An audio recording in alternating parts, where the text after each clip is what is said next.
Hola a todos!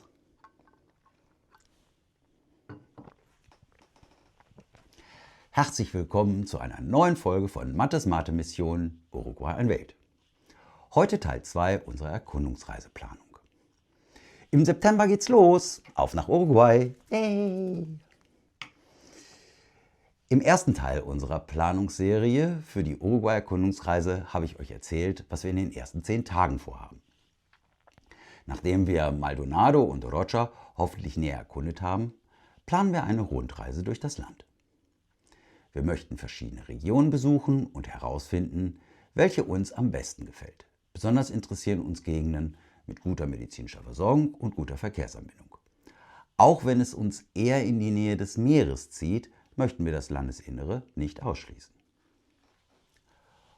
Unser Plan ist es, täglich spontan zu entscheiden, wie weit wir fahren und dann in einem Airbnb oder Hotel zu übernachten.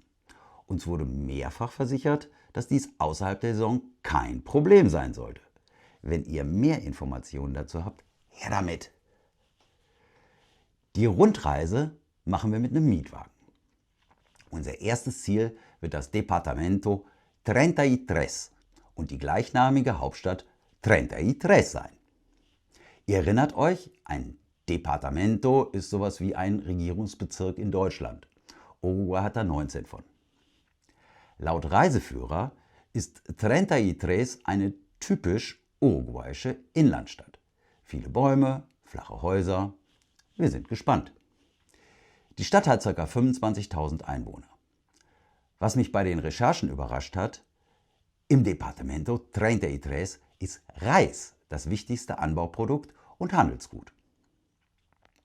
Hier ist auch der Quebrada de los Cuervos, ein Nationalpark mit einem, wie uns bekundet wurde, wunderschönen Canyon, den man gesehen haben muss. Auch sonst soll der Park einiges zu bieten haben. Wir freuen uns drauf.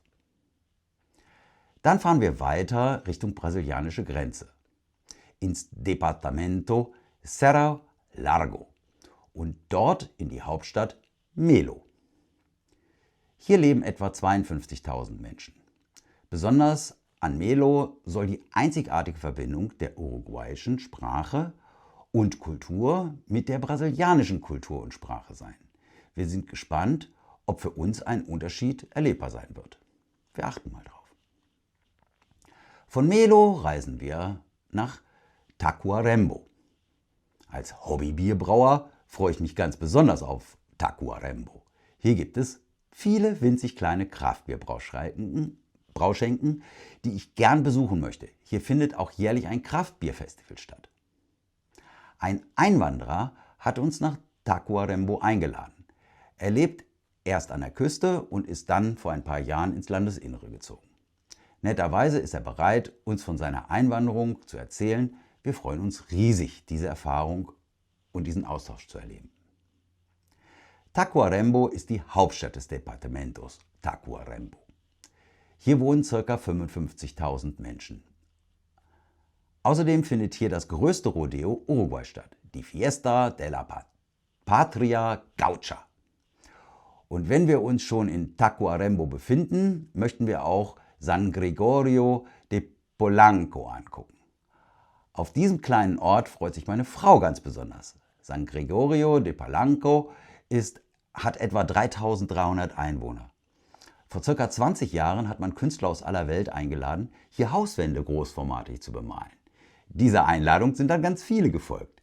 Jetzt ist der ganze Ort ein großes, buntes Freilichtmuseum. Ich bin echt gespannt drauf. Da San Gregorio de Polanco direkt am Rio Negro liegt, hat die Stadt neben der Kunst auch einen traumhaften Strand zu bieten. Wie eine kleine Insel ragt das Land in den Fluss, wobei der Rio Negro hier Ausmaße eines großen Sees annimmt. Das nächste Ziel soll Rivera werden.